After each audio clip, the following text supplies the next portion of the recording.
Hey guys, tonight we're heading somewhere your GPS absolutely cannot help you.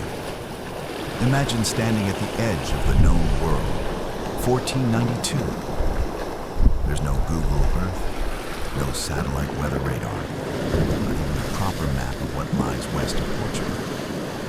Just endless, glinting water, and a whole lot of hearsay about sea monsters and oceans that spill off the sides of the earth like a bad pancake flip. You're not just going on a trip. You're about to gamble your life on a hunch wrapped in a prayer, coded with royal funding. So, before you get comfortable, take a moment to like the video and subscribe.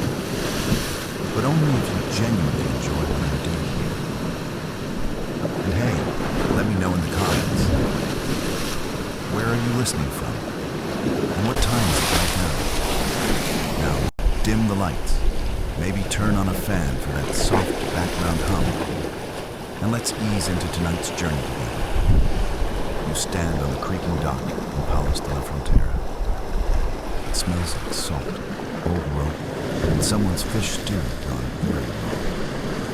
Behind you, Spain is still catching its breath after kicking the Moors out of Granada. And ahead of you, well, that's the thing. No one really knows. Some say if you sail too far west, your ship will fall into the sky. Others say you'll hit a wall of boiling water. And a few whisper that if you go far enough, you might find Eden. Or worse, dragons. You adjust your belt. You've already argued with more priests, nobles, and star map scribblers than you care to know. Most of them laughed. Some were kind enough to just ignore you.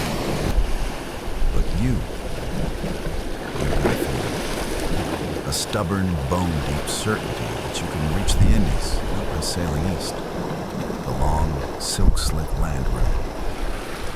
But by striking out west, straight into the blue.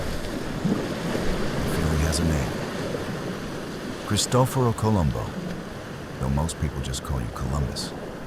And no, you're not Spanish. You're a Genoese mariner with a talent for persuasion, a dash of ego, and an obsession with globes. The problem? The globe is way too small. You've underestimated the Earth's size by thousands of miles. But hey, optimism is part of the charm. You've spent years pitching your westward seaman idea to every court in Europe. Portugal, hard pass.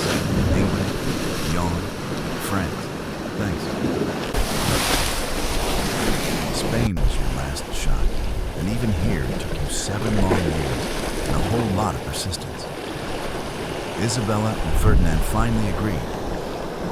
Let's be honest.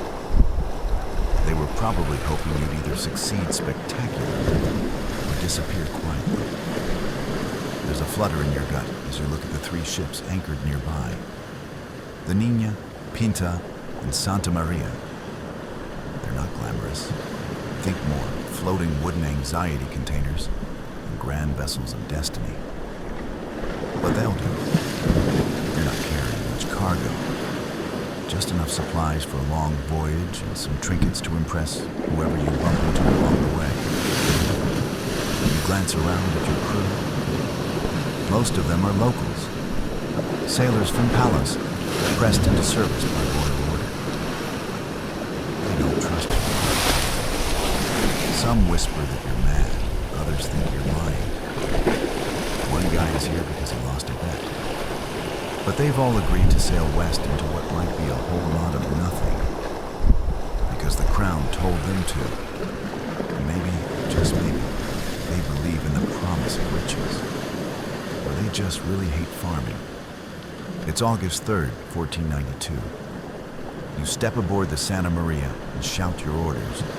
Ropes creak, sails rise. The ship moans like it knows what's coming. You feel the wood shift beneath your boots as the harbor slips away. Spain shrinks behind you, and the Atlantic yawns ahead. Now, secure as the wind. Some medieval maps show terrifying sea monsters, and ones like here be dragons. The real one? Logistics. You have no clue how long this voyage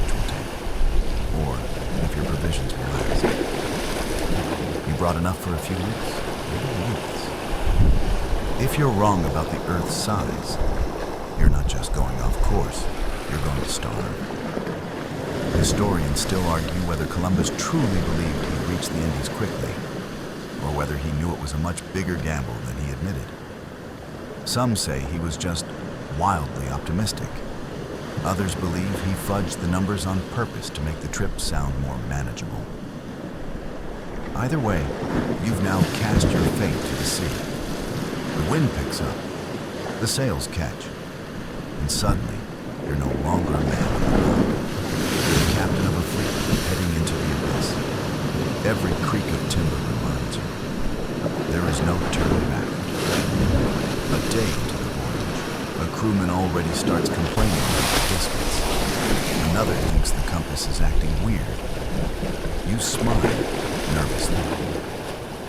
The truth is, you're watching that compass too. And it's definitely behaving like it had one too many drinks last night. But hey, that's tomorrow's problem. And here's your first fun quirk of the trip. Some sailors genuinely believed the ocean was filled with thick, unmoving seaweed fields that could trap ships like flies in amber. That belief? It came from actual sightings of the Sargasso Sea, a place you'll reach soon enough, where mats of golden brown seaweed really do float in huge patches. Weird, but not shipping. As the shoreline fades behind you and the water surrounds you on every side, you feel two things battling in your chest. Raw, electric excitement, and the bone-deep fear that everyone back home might be right. Still, you cling to your vision. You don't believe the world ends in a waterfall. You believe there's land out there. Gold, spices, maybe even kingdoms that'll make Ferdinand and Isabella weep with gratitude. But for now, just endless waves, creaking masts, and the sound of your own heartbeat.